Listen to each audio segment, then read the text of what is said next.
लहानसा बालक, पण त्याच्या प्रत्येक कृतीत दडलेली होती दिव्यता. तो खेळायचा, हसायचा, पण त्याच्या प्रत्येक लीलेत होता एक गूढ संदेश. आज आपण जाणून घेणार आहोत श्रीराम यांच्या बालपणातील त्या अद्भुत लीला, ज्या ऐकून तुमचं मन शांत होईल. व्हिडिओ शेवटपर्यंत पहा, कारण शेवटी एक खास आध्यात्मिक रहस्य आहे. बालरामांचा स्वभाव. अयोध्येच्या राजवाड्यात वाढणारा हा राजकुमार, पण स्वभाव मात्र अत्यंत साधा.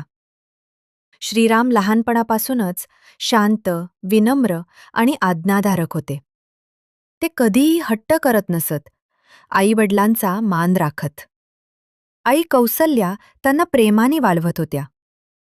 राम त्यांच्या मांडीवर डोकं ठेवून झोपायचे, आणि त्या क्षणी संपूर्ण वातावरण दिव्य वाटायचं. असा मुलगा आजच्या काळात किती दुर्मिळ आहे ना. राम आपल्या भावांवर खूप प्रेम करायचे,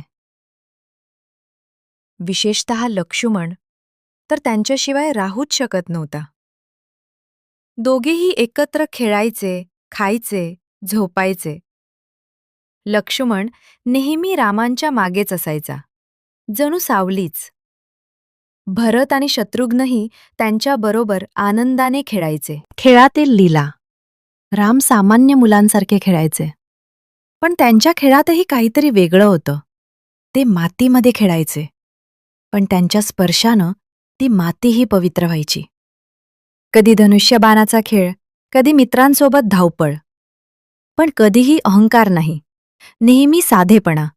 मित्रांबरोबर ते कधीच भांडायचं नाहीत. हीच खरी महानता आहे, शक्ती असूनही नम्रता, करुणा आणि दया.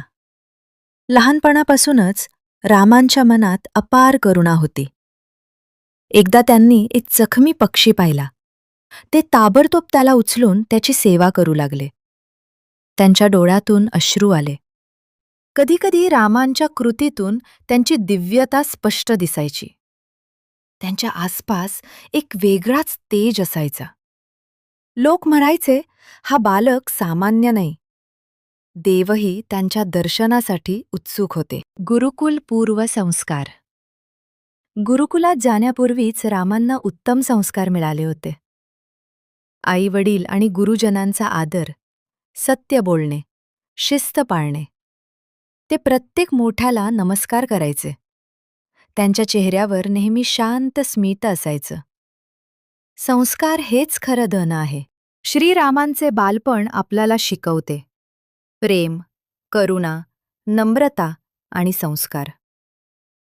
जर आपण त्यांच्या या गुणांना आपल्या आयुष्यात आणलं तर जीवन बदलू शकतं. जर तुम्हीही श्रीरामांचे भक्त असाल तर जय श्रीराम कमेंटमध्ये नक्की लिहा. व्हिडिओ लाईक, शेअर आणि सबस्क्राईब करायला विसरू नका.